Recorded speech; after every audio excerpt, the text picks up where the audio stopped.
Hello साथियों, मैं शशांक स्वागत करता हूं आप सबका अपने चैनल ग्रो ज्ञान विद शशांक में।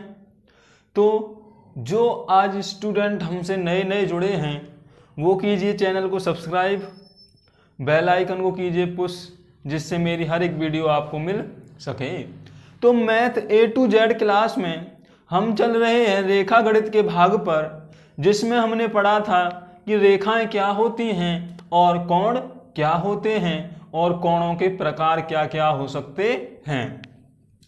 आज का जो टॉपिक है हमारा वो सबसे ज़्यादा महत्वपूर्ण है, क्योंकि ये क्लास 6, 7, 8, 9, 10 हर एक क्लास के लिए और आने वाले कंपटीशंस के लिए बहुत ज़्यादा महत्वपूर्ण होने वाला है। तो आइए करते हैं शुरुआत आज के टॉपिक अपने त्रिभुज पर। तो आज क्या हम पढ़ेंगे? त्रिभुज, जिसको हम क्या बोलते हैं? ट्रायंगुलर, जिसको हम क्या बोलते हैं? ट्रायंगुलर। डेफिनेशन, तो वह आकृति जो तीन रेखाओं से मिलकर बनी होती है उसे हम त्रिभुज कहते हैं। यानी कि तीन रेखाएं जिनको आगे न बढ़ाया जा सके, अगर उनको परस्पर मिला दिया जाए तो जो आकृति प्राप्त होगी उसे हम त्रिभुज कहते हैं। कैसे प्राप्त होगी भाई? मान लीजिए ये एक रेखा है, ये दूसरी रेखा है और ये मेरी तीसरी रेखा है, तब ये कहलाती है हमारी आकृति त्रिभुज। तो जिसमें तीन भुजाएं हों, क्या हों? तीन भुजाएं या तीन रेखाएं। तो अब भुजाएं कैसे बनी? मान लीजिए ये जो दो रेखाएं मिल रही हैं वो A पॉइंट पर मिल रही हैं, ये जो रेखाएं हैं वो B पॉइंट पर मिल रही हैं, तो ये जो रेखाएं हैं वो C पॉइंट पर मिल रही हैं। तो ABC से जो घिरी हुई आकृति है उसे हम क्या बोलते हैं? त्रिभुज। अब त्रिभुज में कुछ चीजें हैं, जैसे मान लो A से B तक की जो डिस्टेंस है, जो A और B की दूरी है, उसे हम बोलते हैं त्रिभुज की भुजा। तो AB एक भुजा हो गई, BC दो भुजाएं हो गई, CA या AC तीसरी भुजा हो गई। इनका क्रम आप अपनी मर्जी से ले सकते हो, यानी किसी त्रिभुज में तीन भुजाएं होती हैं। और जब ये दो बिंदु जहां पर मिल रहे हैं, ये वाला कोण, ये वाला कोण और ये वाला कोण, तो हमें किसी भी त्रिभुज में तीन कोण दिखाई देते हैं। अब त्रिभुज सही चाहे कोई सी भी आकृति सही, जिसमें जितनी भुजाएं होंगी उस आकृति में उतने ही आंतरिक कोण होंगे। क्लियर हो गया होगा? उतने ही क्या होंगे? आंतरिक कोण। तो इस वाले कोण को नाम हम जब देते हैं तो वो बड़े अक्षर से देते हैं, यानी कि यह है कोण A, ये है कोण B और ये है कोण C। तो किसी भी त्रिभुज के तीनों अंतःकोणों का योग 180 अंश होता है। यानी कि कोई भी त्रिभुज की रचना तभी होगी जब उसके तीनों कोणों को जोड़कर 180 अंश आ जाए। अगर उससे 1 डिग्री भी कम है या उससे 1 डिग्री भी ज्यादा है तो हम त्रिभुज की आकृति को प्राप्त नहीं कर सकते। जैसे मान लीजिए एक कोण दे रखा है आपको 30 अंश, एक कोण दे रखा है 50 अंश, एक कोण दे रखा है 60 अंश। तो क्या ये त्रिभुज संभव है? तो आप देखोगे कि 30 और 50 जोड़ते हैं तो 80, 80 और 60 जोड़ते हैं तो 140 आ रहा है। कितना आ रहा है इनका योग? 140, जो 180 के बराबर नहीं है। तो हम इन तीनों कोणों को लेकर त्रिभुज की रचना नहीं कर सकते। त्रिभुज की रचना तभी संभव है, तभी त्रिभुज होगा कोई, जब उसके तीनों कोण 180 अंश हों। मान लो एक कोण 60 है, एक कोण 70 है और एक कोण 90 है, तो क्या इस त्रिभुज की रचना की जा सकती है? क्या ये त्रिभुज बन सकता है? तो हम देखते हैं कि एक कोण 60 है, दूसरा 70 है, जोड़ते हैं तो 130, 30 में 90 जोड़ते हैं तो आता है 220। जो भी 180 के बराबर नहीं है तो भी हम इस त्रिभुज की रचना नहीं कर सकते हैं। तो त्रिभुज की रचना केवल तभी होगी जब उसके तीनों कोणों को जोड़कर 180 अंश मिल जाए। ये सबसे पहला नोट और सबसे ज्यादा महत्वपूर्ण नोट है कि किसी भी त्रिभुज की रचना तभी संभव है जब उसके तीनों अंतः कोणों का योग 180 अंश हो। तो अब आगे चलते हैं हम त्रिभुजों के प्रकार पर। आगे क्या पढ़ेंगे हम?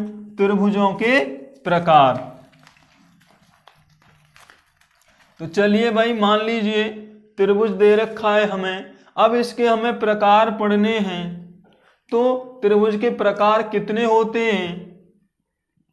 तो मैं एक चार्ट बना दे रहा हूं आपको, जिससे कि आपको पढ़ने में आसानी हो जाए। तो क्या आता है? त्रिभुज के प्रकार। अब त्रिभुज के प्रकार को हमने दो भागों में डिवाइड किया है। कैसे दो भागों में? कि त्रिभुज में दो चीजें कॉमन होंगी, हर एक त्रिभुज में होंगी। त्रिभुज में 3 भुजाएं होंगी और त्रिभुज में 3 ही कोण होंगे। तो पहला जो प्रकार दिया मैंने वो दिया भुजाओं के आधार पर। पहला जो प्रकार किसका बनाया मैंने? वो बनाया भुजाओं के आधार पर। और जो दूसरा प्रकार बनाया मैंने वो बनाया कोणों के आधार पर। तो भाई आपने कोण तो पढ़ ही लिए हैं। तो एक पढ़ा हमने भुजाओं के आधार पर, एक प्रकार दिया कोणों के आधार पर। तो याद रखिएगा, भुजाओं के आधार पर भी त्रिभुज 3 प्रकार के होते हैं और कोणों के आधार पर भी त्रिभुज 3 प्रकार के होते हैं। कोई दिक्कत? मजा आ रहा है होगा? तो त्रिभुज भुजाओं के आधार पर भी 3 प्रकार के हैं और कोणों के आधार पर भी त्रिभुज 3 ही प्रकार के होते हैं। तो पहला जो प्रकार आता है आपका वो आता है विषमबाहु त्रिभुज। क्या आता है? विषमबाहु त्रिभुज। तो विषमबाहु त्रिभुज क्या होता है? तो ऐसा त्रिभुज जिसकी तीनों भुजाएं बराबर ना हो, यानी अलग अलग लंबाई की तीनों भुजाएं हों, उसे हम विषमबाहु त्रिभुज कहते हैं। ऐसा त्रिभुज जिसकी तीनों भुजाएं अलग अलग हों अथवा तीनों भुजाएं बराबर ना हो, उसे हम विषमबाहु त्रिभुज बोलते हैं। यानी कि ए बी बराबर नहीं है AC के, BC बराबर नहीं है AC के और BC बराबर नहीं है AB के। यानी इन त्रिभुज में, ऐसे त्रिभुज में तीनों भुजाएं बराबर नहीं होती हैं। दूसरा आता है आपका समद्विबाहु त्रिभुज। कौन सा आता है? समद्विबाहु त्रिभुज। तो ऐसा त्रिभुज जिसमें 2 भुजाएं परस्पर बराबर होती हैं उसे हम समद्विबाहु त्रिभुज बोलते हैं। 2 भुजाएं, यानी कि मान लो ये 2 भुजाएं हैं, आपस में बराबर हैं, तो वो कैसा हो जाएगा? समद्विबाहु त्रिभुज। यदि ये 2 भुजाएं बराबर हैं तो कैसा त्रिभुज हो जाएगा? समद्विबाहु त्रिभुज। और ये 2 भुजाएं बराबर हैं तो कैसा हो जाएगा? समद्विबाहु त्रिभुज। तीसरा जो आता है आपका वो आता है समबाहु त्रिभुज। समबाहु त्रिभुज, जैसे नाम से ही लिख रहा है भाई, ये तो समबाहु। तो ऐसा त्रिभुज जिसकी तीनों भुजाएं बराबर हों उसे हम समबाहु त्रिभुज बोलते हैं। यानी कि AB बराबर होगी BC के, BC बराबर होगी CA के और CA बराबर होगी AB के। तीनों भुजाएं कैसी होंगी? आपस में बराबर होंगी, तो उसे हम बोलते हैं समबाहु त्रिभुज। तो भुजाओं के आधार पर त्रिभुज 3 प्रकार के, विषम, समद्विबाहु और समबाहु। कोणों के आधार पर भी त्रिभुज 3 ही प्रकार के होते हैं, जिसमें आता है पहले न्यून कोण। सुनाई होगा न्यून कोण, जो 90 अंश से छोटा होता है उसे हम न्यून कोण त्रिभुज कहते हैं। यानी ऐसा त्रिभुज जिसमें कोई भी कोण समकोण अथवा अधिक कोण ना हो। यानी तीनों कोण कैसे होने चाहिए? न्यून कोण। तो ऐसा त्रिभुज जिसके सभी कोण न्यून कोण होते हैं उसे हम न्यून कोण त्रिभुज कहते हैं। यानी तीनों कोण कैसे होने चाहिए? 90 अंश से कम होने चाहिए, तभी तो न्यून कोण होगा। और जब 90 अंश से तीनों कोण कम होंगे तो उसे न्यून कोण त्रिभुज बोलेंगे। मैंने क्या बोला? न्यून कोण त्रिभुज में तीनों कोण 1, 2 और 3 ये तीनों ही कोण कैसे होने चाहिए? न्यून कोण होने चाहिए। अगर एक भी अधिक कोण है या एक भी समकोण है तो वो न्यून कोण त्रिभुज नहीं होगा। दूसरा आता है आपका समकोण त्रिभुज। समकोण त्रिभुज तो ऐसा त्रिभुज जिसमें एक समकोण होता है। अभी न्यून कोण में तीनों कोण न्यून कोण थे, लेकिन समकोण में क्या होगा? वह त्रिभुज जिसमें एक कोण समकोण होता है उसे हम समकोण त्रिभुज कहते हैं। तीसरा आता है आपका अधिक कोण त्रिभुज। अधिक कोण क्या होता है? जो 90 से बड़ा हो और 180 अंश से छोटा हो उसे हम अधिक कोण कहते हैं। तो ऐसा त्रिभुज जिसमें एक कोण अधिक कोण हो, केवल एक कोण, दो नहीं होंगे ही नहीं क्योंकि फिर हमारा त्रिभुज की रचना नहीं होगी। तो ऐसा त्रिभुज जिसमें एक कोण अधिक कोण होता है उसे हम अधिक कोण त्रिभुज कहते हैं। यानी एक कोण कैसा होना चाहिए? 90 अंश से बड़ा होना चाहिए और बाकी के दो कोण जो होंगे वो आपके 90 अंश से कम आएंगे। तो न्यून कोण त्रिभुज ऐसा त्रिभुज जिसमें तीनों कोण न्यून कोण हो, समकोण त्रिभुज जिसमें एक कोण समकोण हो, और अधिक कोण त्रिभुज जिसमें एक कोण अधिक कोण हो उसे हम अधिक कोण त्रिभुज कहते हैं। आगे आता है त्रिभुज के प्रकार के बाद त्रिभुज की मध्यकाएं। त्रिभुज की मध्यकाएं तो क्या होती हैं भाई त्रिभुज की मध्यकाएं? तो त्रिभुज के कोणों को समिद्ध भाजित करने वाली भुजाओं को हम त्रिभुज की मध्यकाएं कहते हैं। बना के देख लेते हैं। मान लीजिए ये कोई त्रिभुज ABC है और अगर मैं इनके कोणों को समिद्ध भाजित का मतलब है समद्वि, सम माने समान, द्वि माने दो भागों में विभाजित कर दूं, समान दो भागों में, तो जो रेखा हमें मिलेगी त्रिभुज के अंदर वो कहलाती है त्रिभुज की मध्यका। जैसे मान लो C का आधा ये हो गया, A का आधा ये हो गया और A का आधा ये हो गया। तो ये नाम दे दे इनको D, E और F। तो क्या हुआ? AD एक रचना हुई, BE एक रचना हुई और एक CF रचना हुई। तो इसको बोलते हैं हम त्रिभुज की मध्यका। तो त्रिभुज के प्रकार, त्रिभुज क्या होता है? त्रिभुज के प्रकार, त्रिभुज में कितने कोण होते हैं, त्रिभुज के तीनों कोणों का योग कितना होता है, त्रिभुज की बन कब सकता है, और त्रिभुज के प्रकार मध्यका आपने सीख ली। अब आता है त्रिभुज का महत्वपूर्ण टॉपिक है त्रिभुज की सर्वांग समता। सर्वांग समता। तो अब ये त्रिभुज की सर्वांग समता क्या है? सबसे ज्यादा महत्वपूर्ण सभी क्लासों के लिए, सभी कंपटीशंस के लिए, अगर आप त्रिभुज को सर्वांग सम करना जानते हो तो आप हर एक आकृति के जो त्रिभुज में आकृतियां अलग अलग बन रही हैं, त्रिभुजाकार जो बन रहे हैं, उनकी भुजाओं में और उनके कोणों में आप संबंध स्थापित कर सकते हो। अब दो त्रिभुज सर्वांग, मान लीजिए कोई एक त्रिभुज ABC है और एक त्रिभुज DEF है। एक त्रिभुज ABC है, त्रिभुज बना ले रहे हैं इससे पहले, और एक त्रिभुज DEF है। अब ये दो त्रिभुज सर्वांग सम कब होंगे? और सर्वांग सम जब होते हैं तो उनका होता क्या है? करेंगे क्या हम भाई त्रिभुज अब सर्वांग सम हो जाएंगे? पहले आप सर्वांग समता का चिन्ह देख लीजिए। दो बराबर के ऊपर हम एक स्ट्रेक लाइन खींच दें, टेढ़ी मेढ़ी जो लाइन होती है उसको ऊपर खींच दें, तो ये वाला जो चिन्ह बनता है वो बनता है सर्वांग समता का। किसका बनेगा? सर्वांग समता। वैसे दो त्रिभुज अगर सर्वांग सम होते हैं तो उनके सभी भाग आपस में बराबर होते हैं। क्या वर्ड बोला मैंने? यदि दो त्रिभुज सर्वांग सम हैं तो उनके परस्पर सभी भाग बराबर होते हैं। अगर मान लीजिए ABC मेरा कोई त्रिभुज ऐसे करके है और DE त्रिभुज ऐसे करके है, ये मेरा ABC है, ये मेरा DEF है।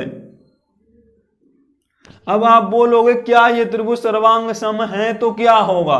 तो अगर ये त्रिभुज सर्वांग सम है तो ये वाली भुजा इसके बराबर, ये वाली भुजा इसके बराबर, ये वाली भुजा इसके बराबर, ये वाला कोण इसके बराबर, ये वाला कोण इसके बराबर और ये वाला कोण इसके बराबर हो जाएगा।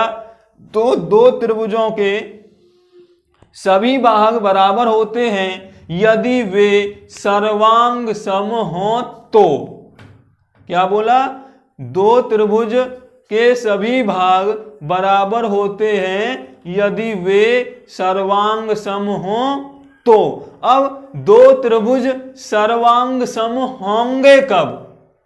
दो त्रिभुज सर्वांग सम होंगे कब? और हम कैसे सिद्ध कर सकते हैं कि दो त्रिभुज सर्वांग सम हैं? मान लीजिए ये दो त्रिभुज आपको दे रखे हैं, आप कैसे बताओगे, कैसे निशान लगाओगे कि ये दोनों त्रिभुज सर्वांग सम हैं? हमें क्या करना पड़ेगा सर्वांग समता के लिए? तो इसके लिए हमारी दो प्रमेय यूज की जाती हैं, यानी दो कंडीशंस यूज की जाती हैं। अगर आपने वो दो कंडीशन उन त्रिभुजों पर लागू हो रही हैं तो वे त्रिभुज सर्वांग सम होंगे। कौन कौन सी है? तो पहली होती है आपकी भुजा कोण भुजा प्रमेय। क्या है? भुजा कोण भुजा प्रमेय। भुजा को अंग्रेजी में बोलते हैं साइड, कोण को एंगल और भुजा को साइड। तो इससे नजर आ रहा है आपको, यदि दो त्रिभुजों की आपस में दो भुजाएं और एक कोण बराबर हो तो वह सर्वांग सम त्रिभुज होते हैं। क्या रूल लगाया? भुजा कोण भुजा प्रमेय के आधार पर यदि किसी त्रिभुज की दो भुजाएं और एक कोण बराबर है, यानी आपने दो त्रिभुज देखे किसी भी आकृति में बने हुए और आपने सिद्ध कर दिया कि भाई इन दोनों त्रिभुजों की दो भुजाएं और एक कोण बराबर है, तो वे त्रिभुज आपस में सर्वांग सम होंगे। दूसरा जो है वो होती है कोण कोण भुजा प्रमेय। भुजा प्रमेय, कोई इसे भुजा कोण कोण बोलता है, कोई इसे क्या बोलता है? भुजा कोण कोण, कोई बोलता है कोण भुजा कोण प्रमेय। तो सीधा मतलब निकलना क्या चाहिए इसका कि वह त्रिभुज या ऐसे दो त्रिभुज जिनमें दो कोण और एक भुजा बराबर हो तो वह दोनों आपस में सर्वांग सम होंगे। यानी क्या हो? दोनों प्रमेय से क्या निकला? पहली से निकला दो भुजा और एक कोण। दो भुजा और एक कोण अगर आपस में बराबर हैं तो वो त्रिभुज सर्वांग सम होंगे। दूसरे में निकला यदि दो कोण और एक भुजा बराबर है तो भी वो दोनों त्रिभुज सर्वांग सम त्रिभुज होंगे। अब इस सर्वांग समता अगर आपको आ गई तो अब आप प्रूफ कर सकते हो कि भाई क्या जो तीसरी भुजा है उसकी वैल्यू कितनी है, यानी वो तीसरी भुजा। अभी मान लीजिए मैं यहां पर आपको कुछ वर्ड दे दूं, जैसे मान लो मैंने ये 4 दे दिया, ये 5 दे दिया, ये 6 दे दिया, ये 4 दे दिया, ये 5 दे दिया, ये क्वेश्चन मार्क कर दिया, ये वाला 60 अंश है और इधर ये वाला भी 60 अंश है। अगर आपके पास ऐसे दो त्रिभुज हैं, अब मैं कह रहा हूं कि भाई ये जो भुजा है वो कितनी है, ये जो वाली भुजा है ये कितनी है।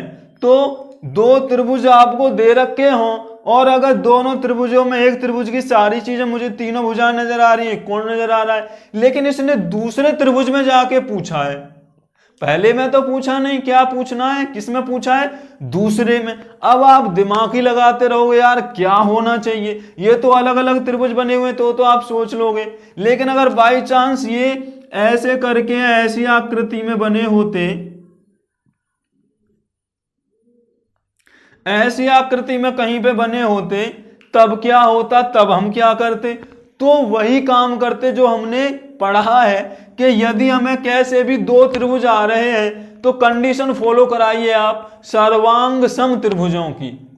क्या नियम लगाना है उन पर, सर्वांग सम त्रिभुजों का नियम लगा के देखना है। तो सर्वांग सम त्रिभुजों के लिए देखिए, ये 4 है, ये भी 4 है, ये 5 है, ये भी 5 है, इसका मतलब है इन दोनों त्रिभुजों में दो दो भुजाएं बराबर आ गई।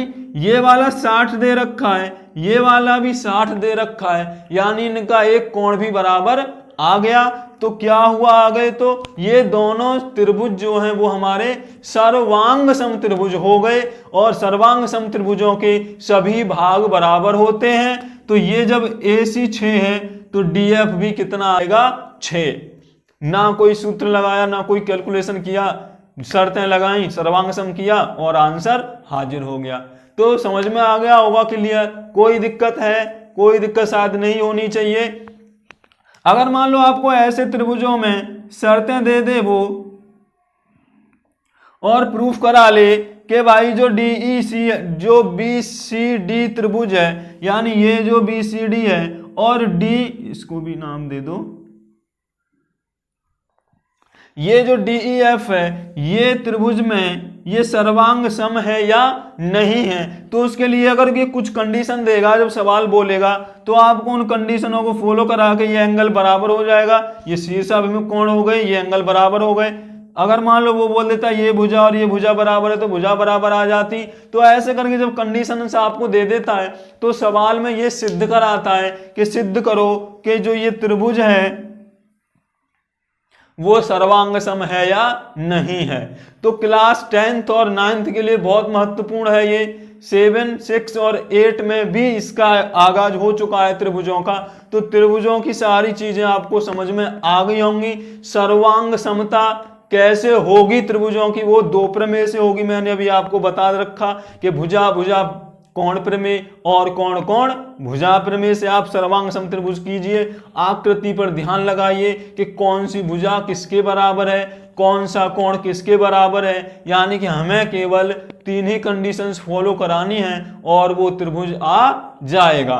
आगे बात करते हैं हम त्रिभुज का क्षेत्रफल, त्रिभुज का क्षेत्रफल पर। अब मान लीजिए ये आपके पास एक त्रिभुज दे रखा है, इसका हमें त्रिभुज ज्ञात कर क्षेत्रफल ज्ञात करना है। इसका क्या ज्ञात करना है, क्षेत्रफल ज्ञात करना है।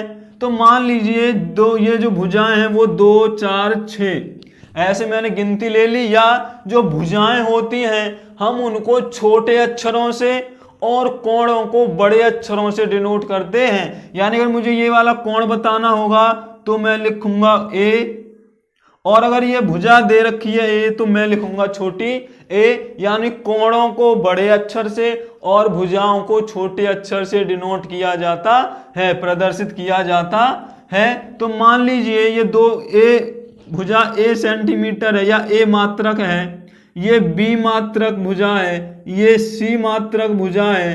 तो अब आपको ये निकालना है कि इस त्रिभुज का क्षेत्रफल, क्षेत्रफल क्या होता है। तो क्षेत्रफल के लिए आपको हमारी आगे की वीडियो देखनी पड़ेगी, क्षेत्रफल अलग देखना पड़ेगा। उसके लिए आपको हमारा चैनल गिरो ज्ञान विद शशांक सब्सक्राइब करना पड़ेगा। तो क्षेत्रफल वगैरह पढ़ने के लिए और गणित में आगे बढ़ने के लिए कीजिए हमारे चैनल गिरो ज्ञान विद शशांक सब्सक्राइब और बेल आइकन को पुश कर दीजिए, जिससे आने वाली वीडियो आपको प्राप्त हो सकें।